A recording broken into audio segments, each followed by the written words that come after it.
Hello. Okay, so now we have all the tools that we need in order to analyze circuits. Let's just look at a couple of things, a couple examples of analyzing circuits. Let me start with, I've mentioned it a number of times, just make sure we understand what a short circuit is. A short circuit, it's not the opposite of a tall circuit. But a concept of the short circuit is that the current will take the shortest possible route or the easiest possible route. It's not really shortest, so be careful. It's the easiest possible route to the ground. Not to the ground. Well, yeah, to the ground. I mean, to the other side of the battery. It's the same concept as lightning. Lightning is going to take the easiest or the shortest possible route to the ground when lightning strikes. And it's really the easiest possible route, so the least resistive possible route. So let's just think about this before I get to the short circuit, this concept of current taking the easiest possible route. Let's say I've got this circuit here. We've got a 1 ohm resistor and a 4 ohm resistor in parallel with a 5-volt power supply.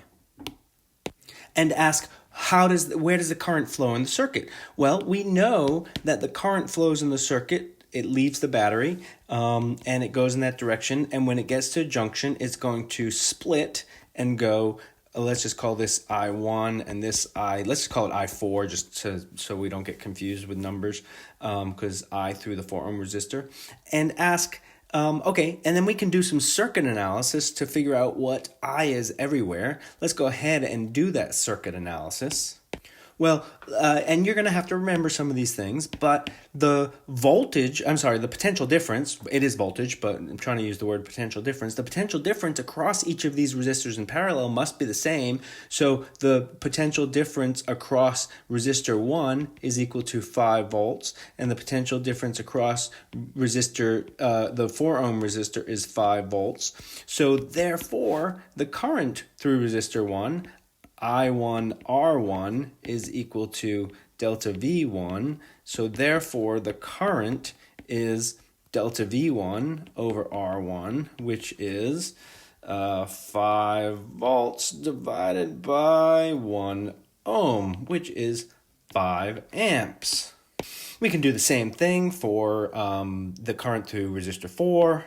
And we find that the current through resistor 4 is 1.25 amps. So when we say the current flows through the easiest possible, tends to flow through the easiest possible path, right? It doesn't all flow through the 1 ohm resistor, but a lot more of it flows through the 1 ohm resistor. So you can see as the resistors get more and more disparate, right? If one is a lot bigger than the other, then the current through the smaller one is going to be a lot bigger than the current through the bigger one. The current through the smaller resistor is going to be a lot larger than the current through the bigger resistor. And what happens when you get to the point where the resistance goes to 0? Well, then you're going to get the extreme where all the current goes through the branch where the resistance is 0. So let me do that a little bit more carefully and do it step by step. So now what you see is the same circuit where I still have the 4 ohm resistor, but the other resistor is smaller. And notice what happens is that the current through the smaller resistor is now much larger than the current through the larger resistor. Although the current through the larger resistor doesn't change, it's still the same. Except for the fact, and this is where it comes to what a short circuit really is in real life, is that the potential, the power supply, the 5-volt power supply is only going to be able to supply a certain amount of current. It can't supply an infinite amount of current. There's no power supply that can supply an infinite amount of current. It's going to have a limit. In lab, the power supplies that we use have like limits of 1 amp. So 50 amps is a lot bigger than 1 amp, right? And so what's going to happen is when so much current wants to go through that smaller resistor, right? So much current wants to go through that smaller resistor, there's going to be no current left to go through the larger resistor. So the short circuit is going to take away the current from the larger resistor. It's hard to calculate because we don't know, or at least, because we may not know the limit of the amount of current from the power supply. But actually, it's not hard to calculate if you've got an ideal short circuit. If you've got an ideal short circuit, what you're going to find is that it pulls all the current away from the larger resistor, and all of the current, however much current can be supplied by the power supply, will go through the short circuit. So here's the short circuit. Let's just make that wire going through the middle 0 ohms. So when the current comes around, right? So the power supply supplies current. Some current goes through here. We're calling that I1. Some current goes through here. We call that I4. If we do a calculation, what we're going to find is that the amount of current going through the 0 ohm resistor is infinity. 5 over 0 is infinity. Infinity is a real physical quantity, which in physics in general, you've heard me say that many times, and we'll talk about what that is in this case. And the current through the 4 ohm resistor is 1.25 amps. Well, but this is not true, because once we've shorted it, once we've gotten to the limit of the power supply, no power supply can actually supply infinity amps. What that is going to be is that's going to be the maximum current from the supply. And what that's going to do is it's going to not allow anything to go through the 4 ohm resistor. Now, not anything, maybe a little tiny bit of current will go through the 4 ohm resistor, but very little, not the amount that would normally go through with a 5 volt power supply. It's going to be small current.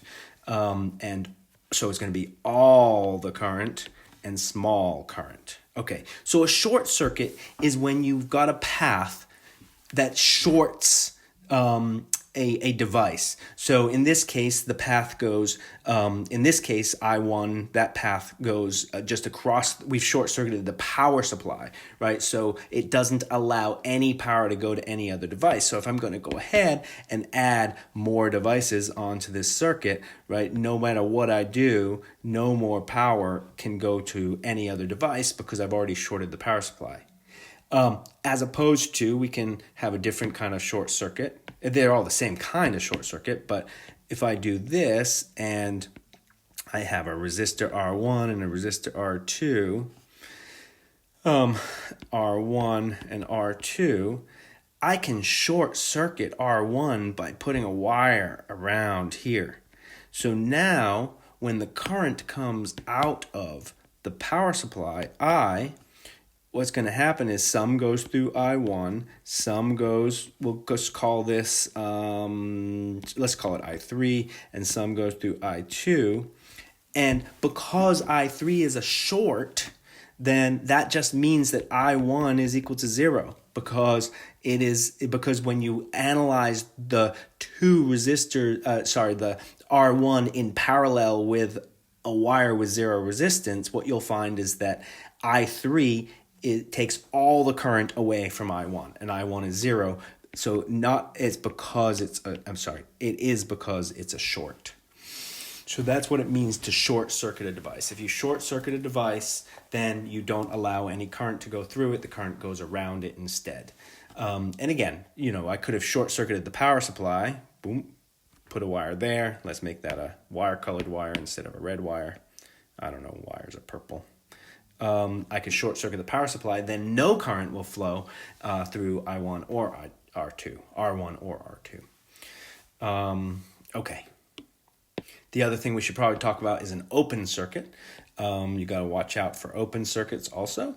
So let's say that I've got this situation here, right, where I actually have a break in the wire. And let's just put R1 here and R2 here. And maybe this is a break, maybe it's a switch, right? And a switch, we draw a switch in a circuit. Let me draw it a bit better. A switch in a circuit can look different in different ways, but it essentially looks like that. The little dotted line indicates that wire can move down and up. But when it's up, it's an open circuit. An open circuit means no current flows. No current can flow through an open circuit. It's like a capacitor, right? It's got a space that has, in a sense, an infinite resistance. But no current flows. So in this case, with the open circuit, when I have I coming around here and I1 going through there and I2 going through there, well, I1 is equal to 0 because it's an open circuit along that middle branch. So in that case, therefore, I2 is just equal to I. All the current goes through R2. Until I close the switch, then they're going to share the current once the switch is closed. Notice that I did say earlier an open circuit is the same as having an infinite resistance. And in reality, there is no such thing as infinite resistance or open circuit. Electricity can jump across a gap if you push hard enough. But for the circuits we're talking about in general, we will assume that an open circuit means no current through that part of the circuit. Let's just think a little bit about some other unusual circumstances in a circuit. No, not necessarily unusual, but more complicated circumstances than we've seen so far.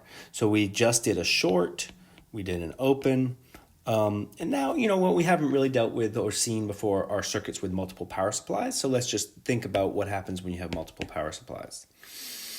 Okay, so let's say that I have a power supply which has a potential difference of 5 volts.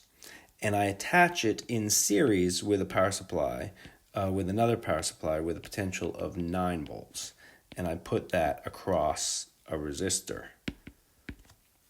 So what is the effect of having 2 power supplies in series? Well, you can just do a Kerkoffs rule analysis, a Kerkoffs law analysis. We can start anywhere in the circuit and do a loop rule, right?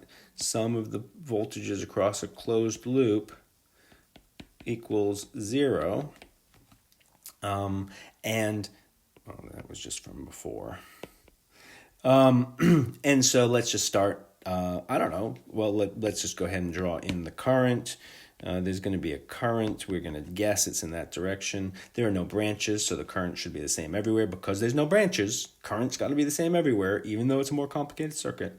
So the current's I there, the current's I there, the current's I through the resistor, the current's I through the battery, etc. Current is I everywhere because there's no branches and current is a conserved quantity.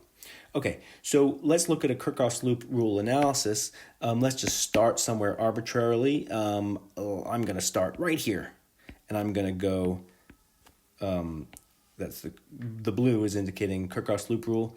So I'm following the current through the resistor. So the first thing I get is, whoops, there's a bug. Go away, bug. Is IR1, minus IR1 because I'm following the current through the resistor, so that gives us the minus sign. And I follow along around the circuit, and then I pass forward through a battery right from minus to plus, so I'm going to get plus 9 volts. And I keep going around, and I go forward through the next battery, so I get plus 5 volts, and I keep going around until I get back to where I started. So when I get back to where I started, that's 0, equals 0. So therefore, minus I1, or we can say, therefore, 14 volts equals I1R1. And so notice that that's really just the same. And from there, we could figure out I1. I1 is the current through I. I guess we never called it I1. We just called it I, sorry. And so notice that that's no different. That's exactly the same as a 14-volt power supply through R1. Delta V equals 14 volts. So power supplies in series just add up so that you get the total voltage. Now what happens though if I turn around one of those power supplies?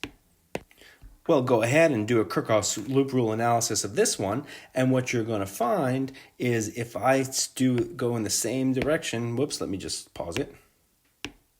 A Kerkoffs loop rule analysis of this one, what's going to change is this plus sign here, right? Because we're now going backwards through a battery. So instead of, made a mistake. Try again. So what's going to change is this minus sign, not plus sign, this minus sign right here, because I'm going backwards through the battery. So I lose potential difference when I'm going through this battery. And so that's the only thing that's going to change. And so what we end up getting is, if we look at what we end up with, I keep doing that, equals 9 minus 5. What I end up getting is minus 4 volts equals IR1. Two things I want you to notice. One is that if we therefore solve for I, and we didn't give a value for I1, but let's say R1 is our 1 ohm resistor, we're getting a current of minus 4 amps. What does that tell me? That tells me that I chose the current in the wrong direction. It's pretty obvious I chose the current in the wrong direction, I think, because the 9-volt power supply, look at the 9-volt power supply, it's pushing current in this direction, and the 5-volt power supply, is pushing current in this direction. Which one pushed harder?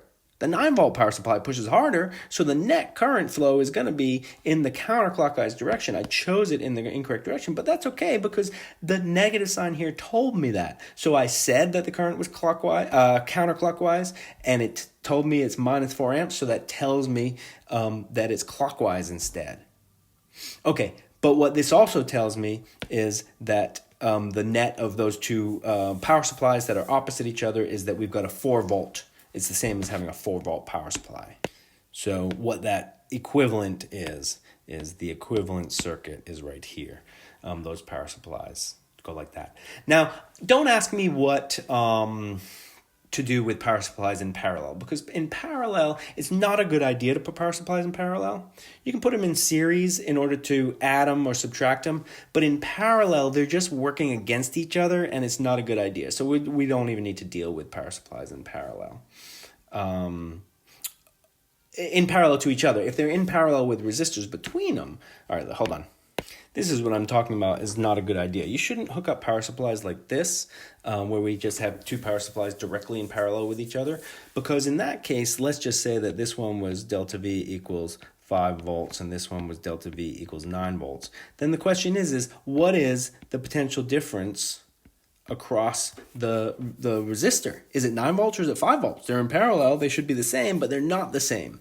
So in order to analyze this circuit, we would actually to properly analyze it, we'd really need to know what's called the internal resistance of the power supply. Power supplies actually have a resistance themselves, and we've been assuming that the power supply resistance is 0, but it's not. And so we would have to take into account the internal resistance of a power supply in order to sort of analyze this circuit properly. Once we add resistors next to the power supplies, then this circuit is fine. There's no problem with it. Like I said, you don't hook up ideal power supplies like that because they're just fighting against each other and you can't figure out what's going on. In reality, what you really have is a power supply has a resistance. This circuit on the right is fine. We can analyze this circuit using regular circuit analysis, no problem at all. Then in that case, everything works out just fine when we take into account the internal resistance of the power supplies, which I'm just calling RV1 and RV2 as their internal resistances. It's this circuit on the left where it's impossible for us to tell what the voltage or potential difference across the resistor actually is because the two power supplies have different potential differences. Let's go ahead and just analyze that circuit just as a more complicated circuit to analyze. Let's say that my two power supplies, and go back to my 5-volt, my 9-volt power supply, are hooked up in that parallel way to a device with a resistance of 100 ohms. And let's just say that they each have internal resistance, right? Each has internal resistance of a power supply. And let's just say each one has an internal resistance of approximately 1 ohm. So we want to know how much current is supplied to the device. Well, so we can do this circuit analysis just like we normally would. We will assume that there's a current. Let's just there's a current passing through this part of the circuit, right? Through this part of the circuit, we'll call that I1. Let's say there's a current passing through this part of the circuit, we'll call that I2. And a current passing through this part of the circuit, we'll call that I3, okay? And then we will do a Kerkoffs law analysis, right? So let's start with the current junction rule. At that junction, you've got I2 and I1 coming in and I3 going out. And then we can do a Kerkoffs loop rule. And I'm going to try to make this not too messy. Let's do this loop, the bottom loop starting here, loop like that.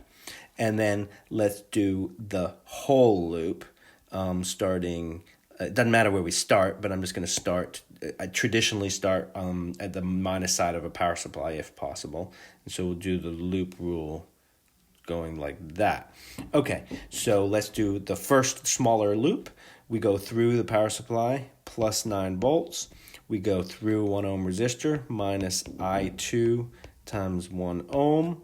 And then we go through the R1 resistor, and again, we're following the current, so it's minus I3 R1, which is 100 ohms. I'm plugging in what we know and leaving what we don't know unknown. 0. Okay, so that's the bottom loop. the smaller loop. Now let's do the big loop going from the top. We've got plus 5 volts. Again, we're going starting here and going in this direction. So we've got plus 5 volts when we pass through the first power supply. We've got minus I1 times 1 ohm when we pass through that little resistor. And then we skip the middle line, so we go around the bottom where we've got minus. We're again still following the current, so when you're following the current and you go through a resistor, it's a negative. Minus I3 times 100 ohms equals 0. So now notice that what we've got with the Kerkhoffs analysis, we've got 1, 2, 3 equations. And one of the reasons why I wanted to just write out what we know and what we don't know in the equations is because now you can see that we've got 1, 2, 3 unknowns, right? 3 unknowns. There's no other unknowns. So there's 3 equations, 3 unknowns. This is solvable. We don't need to take the time here to solve it. You can do the algebra on your own. Let me just give you the solution. So doing the algebra, I've just done it out here. You can look at it if you want.